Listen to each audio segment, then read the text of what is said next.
Welcome to Creator Conversations, a monthly series where we sit down with top LinkedIn creators to talk about their challenges, triumphs, dreams, successes, and more. See what inspires them to create content and engage with communities around the world.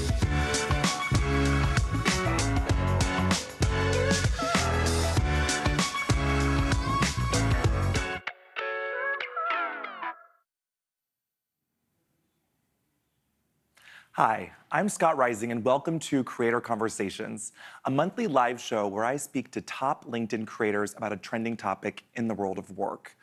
Today, I'm coming to you live from LinkedIn's Talent Connect in Los Angeles.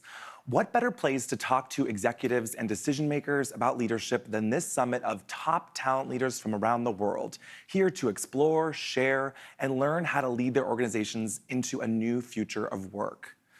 I love seeing how global this show is, so write in wherever you are watching us from. And we will be taking your questions and comments throughout the show, so make sure to drop those in the chat. Whether leaders are born or made is a question as old as time, but we aren't really going to have that debate today. The reality is there are leadership skills, and skills have to be learned. Today, I have two guests that are going to help us explore these skills to better understand how anybody can develop them.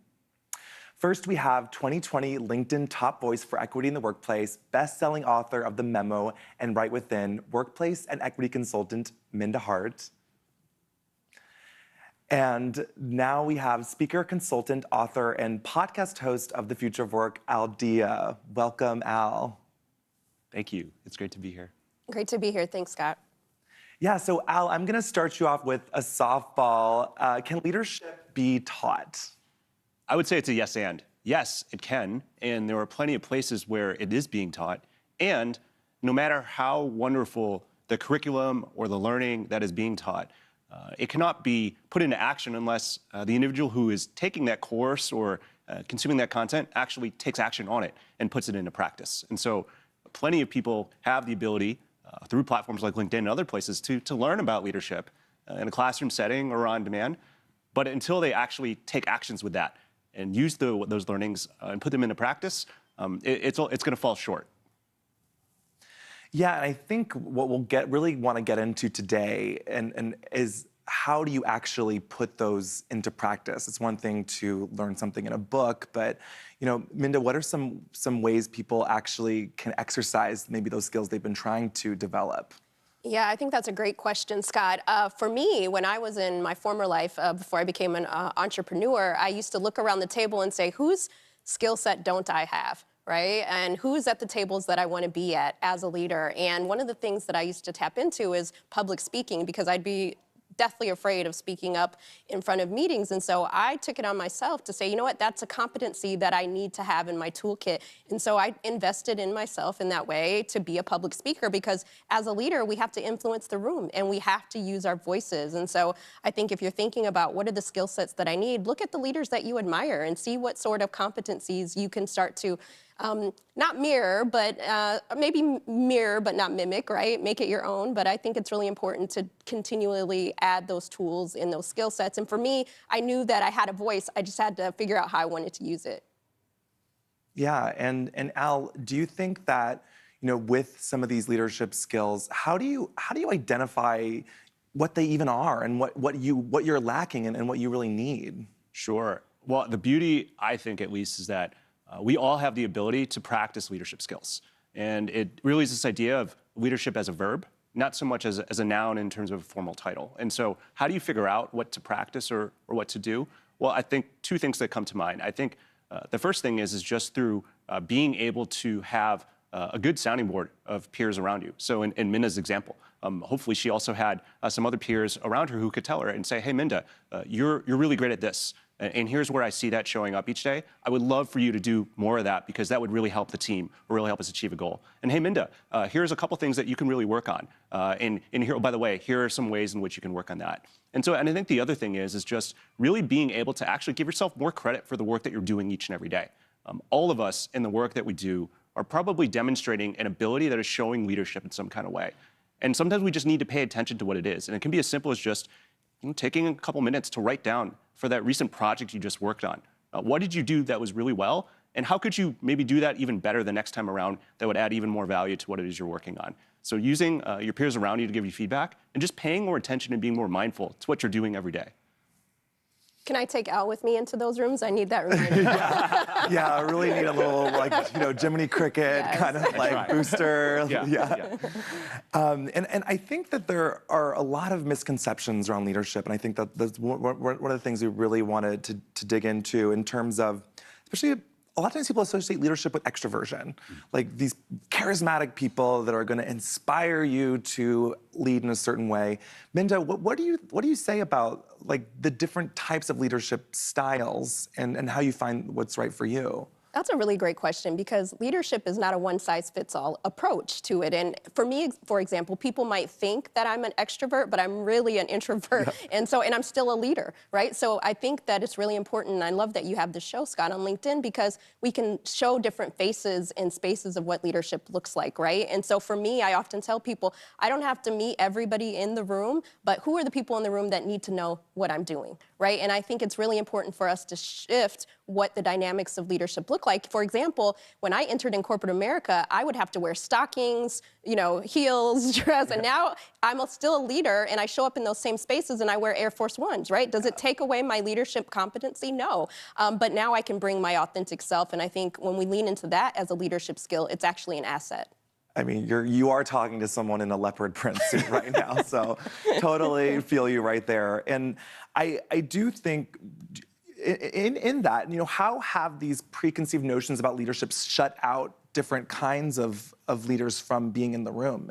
Yeah, in my former life, I was the only Black woman in the room, and it's isolating when you're told you're a leader, but then you don't see yourself in many capacities. And for a long time, when I entered in corporate, I was told just work really hard and keep your head down. So that was the rules to success, right? And so while I was keeping my head down and working really hard, so many of my peers were ascending up the ladder. And I realized it can be yes and, right? You need that work ethic, but you also need to shine and you need to advocate for yourself and all those sorts of things. But because I wasn't at happy hour, because I didn't have all the relationships and go to golf, no one thought of me as the obvious leader. And I think that has been a detriment to the success of what leadership could look like. Yeah, and also if those are different kinds of leaders that are trying to even help you, even with the best of intentions, they just may not understand the unique nuances of the way that you want to lead. And they're not even equipped to help you, to build those leadership skills. Absolutely. Yeah, I would just add to what Minda said. I think there's an opportunity to really think of leadership abilities in a more expansive way. And what I often come back to, just going back to your example about extroversion versus introversion, what that fundamentally comes back to is your natural preference and where you feel most comfortable. And so if there's a really great employee that you have and you're really encouraging them to be more extroverted, but their natural state is introverted, it's going to take them a heck of a lot more energy, more work to be their best self. And so then you have to fundamentally ask your question of, if we're favoring, let's just say in this example, extroversion, but there are plenty of wonderful introverted employees, if we're putting this extra tax on them to make them be their best self, what kind of tax is that putting on our workplace? And so it really is about thinking more expansively of how do we put people in the best positions to really help them thrive? And so if there's an opportunity to think more expansively about leadership, I think we'll be able to see more people exhibiting those skills and driving value for the business. Can I say one more thing? I want to say amen, first of all. Amen. But the next thing, I think, as leaders, for those watching today, I think a good question to ask yourself is, ask your team, what do you need from me to do your best work while you're here? And I think you're going to get the answers, because as leaders, we have to start asking the right questions for our talent. And I think that's part of leadership, honing in on the skill set that you know that they might be good at, or asking them what they think they're good at, so that you can be a success partner as you move forward in the workplace. There's a question I want to ask both of you. This is a bit random, but what do you think is a leadership skill that people don't necessarily ordinarily think of as a leadership skill? And I'll let Al start. They don't think of as a leadership skill. I'm gonna go with listening, and it kind of goes back to what at least my mom taught me when I was a kid. There's a reason you have 2 ears and 1 mouth, right? And I really do think that even if you are someone who does like to talk, or who can be very, in a leadership role, who can be public facing, the words you say, I think, will be even stronger when you can start to listen more around to what's going around you, and then the ability then to connect those different things that people are saying as you're listening. So you can hear what Scott says and what Minda says, and then because you're paying attention, and then you can surface that and share that with others. And I don't think we give enough credit to the individuals who really listen intently into what is going on and really paying attention to that. And then are able to take that and run with it. Exactly, exactly. Yeah, I will add to that and say that trust. I feel like trust is really lacking in the leadership skill. I know people often say, oh, that's a soft skill, but in my opinion, there are no soft skills. It's leadership skills, right? And if your team doesn't trust you, if your colleagues don't trust you, then you're not going to be an effective leader. And I think that we've missed the mark on talking about trust as like a foo-foo kind of thing. And it's imperative. Trust can't be optional. It should be mandatory. And I feel like we should be double downing. Is that even a word? Double downing on trust? It is now. Yeah.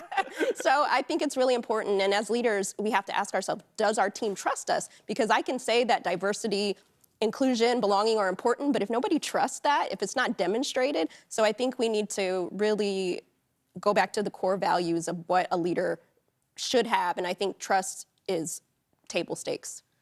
I'm really glad you brought up trust, because I just was told the statistic that I'm going to butcher, but it was some very high, I don't know if it was 80% of workers, they said they would trust a total stranger more than they would trust their own boss.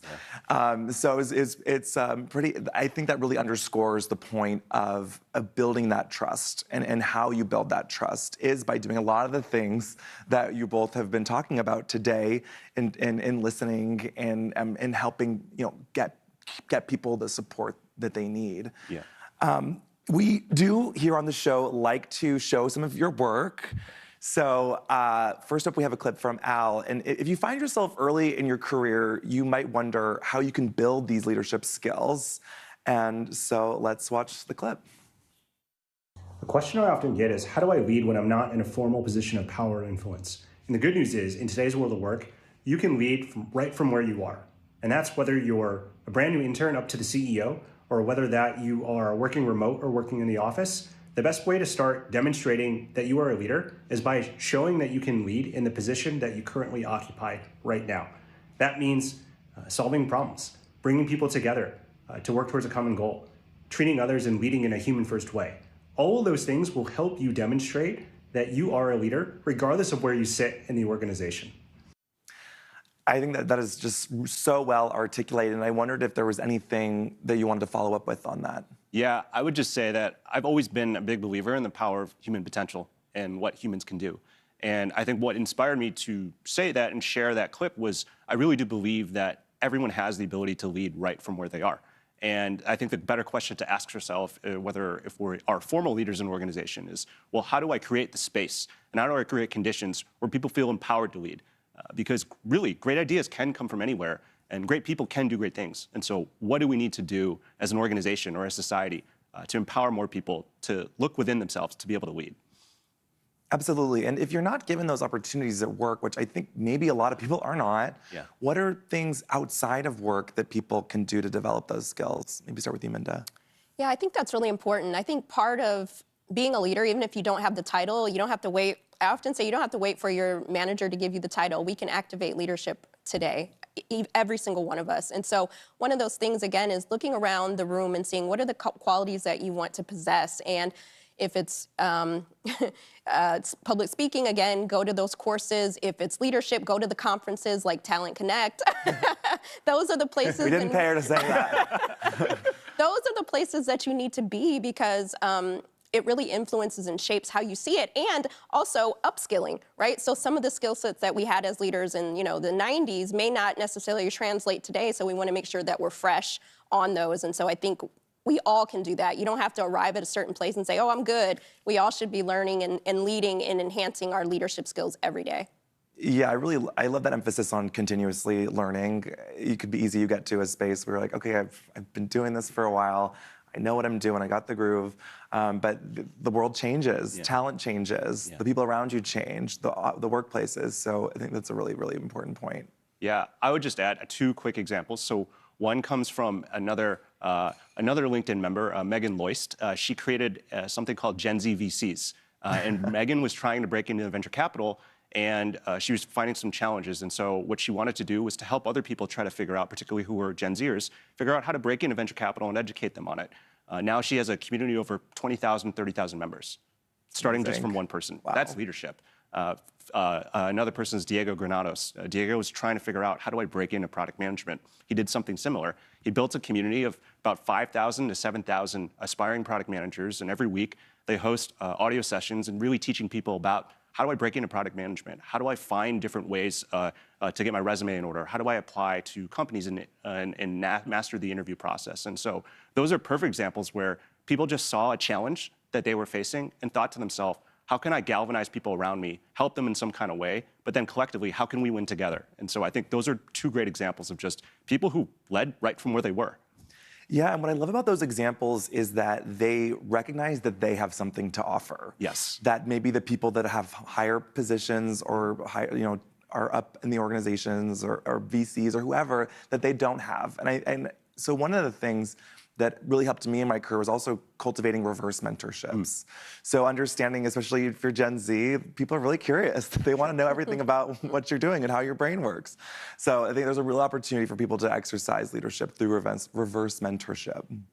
Yeah, absolutely. I would just add to that, I think the things that kind of stick out to me, one is that part of that comes from believing internally that you have talents and gifts and that what they mean something and that you can share them.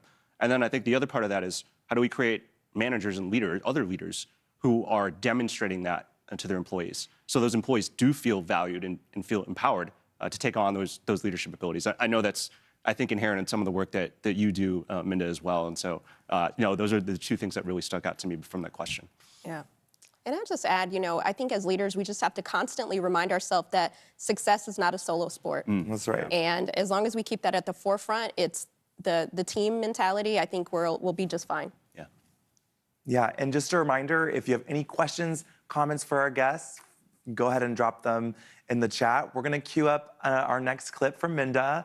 And now, good leaders will advocate for the people that they lead, which is, I think, so important. We can't put all the onus on our individuals to build these skills. However, the only person who's gonna be in your corner at all times is you. And here's a clip from Minda about that. There's so many different ways in which we can advocate for ourselves, but I hope that you'll think about what it is to advocate for you. And again, think about that, what self-advocacy truly means for you. It means different things for each of us. But I'll tell you one thing, it's a muscle that we always have to flex. So Minda, what would you say to someone who is struggling to advocate for themselves and articulate their needs? Yeah, so self-advocacy is part of self-care. And I think the main thing that I would want to tell people is that oftentimes the misconception has been that it's bragging, right? No, in the workplace, it's advocacy. And so if you're not advocating for yourself, then you're not leading. And you are the CEO of you, right? And so it's really important that you do in that way. And I really think we have to just take time out to get clear on what we want to advocate for, because what Scott's needs in the workplace are different than what Al's needs are different than what mine are. And so getting really clear on my career hierarchy of needs, right? So when you think about Maslow's, he had his hierarchy of needs. Think about your basic foundation. What is it that you need from the workplace, from your manager, from yourself? And that's how you figure out what you want to ask for. So belonging, for example, or self-actualization, what does that look like in the workplace? When I think about what type of manager or leader that I work best with, it's someone who gives me feedback, right? So if I'm not receiving that feedback in the workplace, I'm gonna think about, how do I craft a conversation to say, this is what works best for me, and I would love for you to partner with me in this way, right? That's advocating for yourself, and that actually allows you to be a better leader and to be more productive in the workplace. Yeah, and I think depending on how you were raised or your temperament, culturally, you might be very uncomfortable with sort of talking about your accomplishments or asserting yourself in that way. I know I had, it was kind of waiting for someone to tap me on the shoulder for a lot of things, and you really oftentimes have to find that for yourself. You have to let people know to tap you. Yeah. And I think it's really important to do that. And the other part, again, is if you're not advocating for yourself, then who is? Yeah. Because only you know what the work you've been doing. Just because people see you show up or do this and that doesn't necessarily they know the ins and outs. And so don't be ambivalent about your career. This is part of a very strong leadership skill that you're going to need, whether you're starting out in your first year in the workplace or your 50th year. Advocacy will always be part of the equation. I couldn't agree more. And I think just to to add to what Minda's saying, there are so many things that are going on in the workplace at any given time. Part of being able to articulate and self-advocate is to just make others aware because they're working on all of their things. And so I think that was an unlock for me at first, because at first I didn't want to talk about myself because I didn't want to burden people. But what I found by being able to advocate and share some of the things I was working on, that actually helped other people do their jobs too. And so in some cases, I think, for me at least, it was just getting out a little bit of my own head and realizing that, no, being able to share with others what you're doing or what you're working on has benefits for everyone and isn't necessarily just bragging. Yeah, and you know, we have people from all over the world in the chat, and you know, whether that's Mexico, Canada, Germany, and I'm wondering about how do you bridge those gaps around the world when leadership can look different across different cultures? And Al, I don't know if you have a thought on that. Yeah, I think it's a good question and a good point. And I think it starts with just having an attunement and an understanding of, you know, within the context of my organization, you know, what does good look like here, and what are some of the behaviors that are things that are rewarded and championed and understood.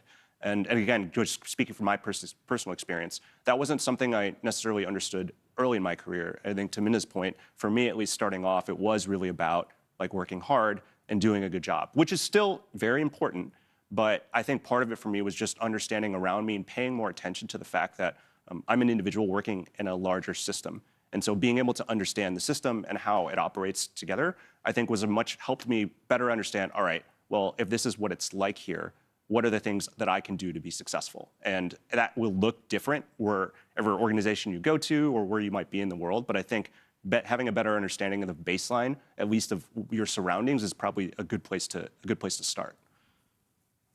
Yeah, absolutely. And how do you think, like, what are some of the ways that in the past people maybe misunderstood leadership? I mean, I'm curious about what you would say are the biggest misconceptions about leadership.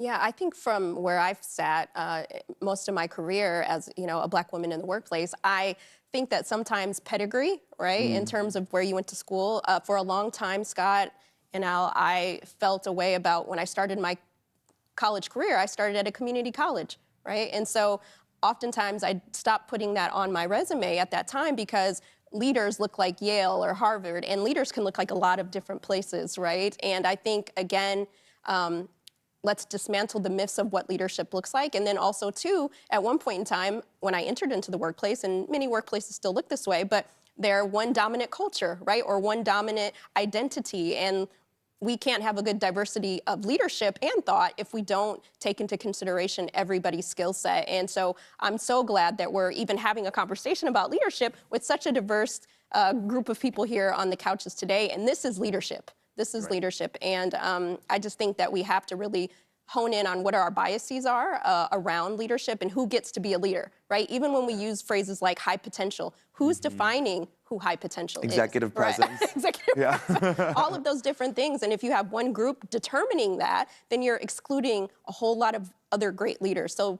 right now, let's change the face of leadership, and that's what we're doing right here. Yeah, I would, to add to what Minda said, I really think that the worldviews of the individuals who make decisions about what they see as leadership, I think it's really critical to evaluate that and to at least understand what that is, because that influences so much of how an organization decides what leadership is within that specific organization. And to Minda's point, I think in the past, we have been too exclusionary around what that looks like and how that needs to be seen. And again, I think it is really just an opportunity to check those biases and to say, okay, this is where we've been, and how do we think more expansively about this so that we can perform better, so that we can bring out the best in other people. But it really starts with having a humble and honest look at what are the worldviews that are shaping how we see leadership in this organization, and how can we do better? Absolutely. And we have a question from Rebecca in Toronto. How do you distinguish between management and leadership? Can they exist without one or the other, or are they interchangeable? I can take that and let you jump in after me, Minda. So I would say that I think both are important for different reasons. When I think of management, I think of the formal role of a people manager whose job is to work with individuals on his or her team to get to a specific outcome or objective, right? And their job is in that formal position of assigning responsibilities, scoping the work, making sure things are on track, giving feedback, helping the team get to that outcome faster. Whereas leadership, certainly a manager could be a leader in a specific project or within an organization, but the actual leadership could be demonstrated by any of those individuals who are on that specific project in terms of taking the lead in a meeting to synthesize the next steps to figure out what to do next, or taking a lead on a specific component of that project to make sure that it gets executed effectively. And so I tend to view management as something as a formal kind of role, which is assigned within an organization. But leaders, as well as anyone else, can demonstrate leadership skills in their specific work that they're doing each and every day. And so both are important for different reasons, but I do think there is a little bit of difference in terms of what that looks like.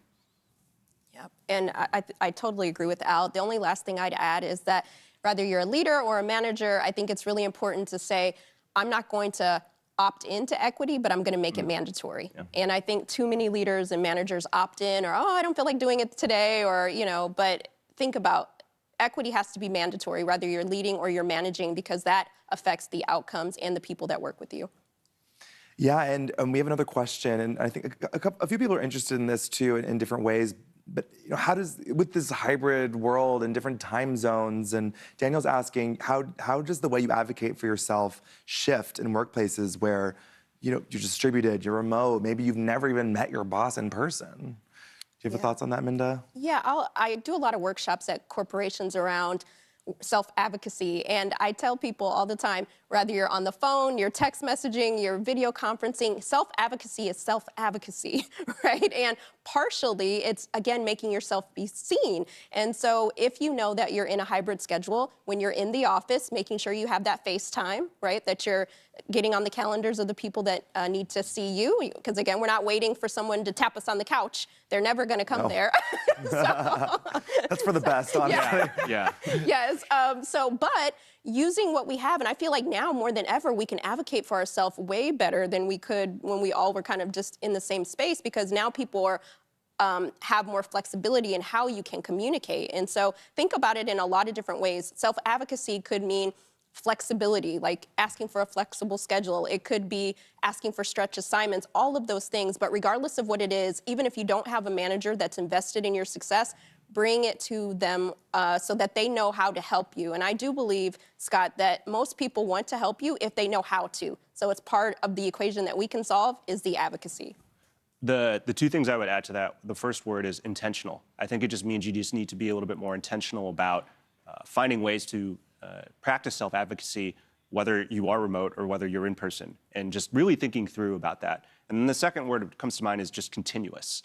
It's not a one-time thing or something you do once a year, but rather something that's always on, and just having that mindset and that just operating system of thinking of just always continuously making sure you're advocating for yourself, regardless of where you are. I think that will help because it'll give you that reminder of, doesn't matter where I am today, this is something that's important that I should be doing, and just getting into that rhythm.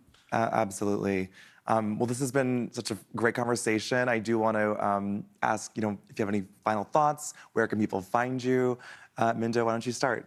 Again, thank you for having us here live at Talent Connect. And I would just say, don't wait on someone to tell you that you're a leader. You can lead today. And so think about what leadership looks like for you. Define it for yourself, because it starts with us, and do that in your day-to-day act. And then, of course, follow me on LinkedIn. I have a LinkedIn live show every Monday at noon. Amazing. Thank you. Well, yeah, thank you for having me, Scott. This has been wonderful. I would just say that there are plenty of challenges that exist out there. We need more people who want to demonstrate leadership to bring people together to solve them. And so that's my encouragement to everyone to get started today, to lead right from where you are. And if you want to follow me, feel free to check me out on LinkedIn. And then I also host a podcast called The Edge of Work. So find that wherever you subscribe to your podcasts. Amazing. Well, Minda Harts, Al Dia, thank you so much. And thank you all for joining this episode of Creator Conversation. Make sure to follow our guests on LinkedIn, Minda Harts and Al Dia, and wherever you find them as well. And we'll be dropping their information in the chat. Do you have any thoughts about leadership? Create a post on LinkedIn tagging #CreatorConversations. We may feature it in an upcoming episode. And in December, we are doing our first annual, I hope, predictions episode, and you won't want to miss it. Until next time, I'm Scott Rising. Take care. This is so fun.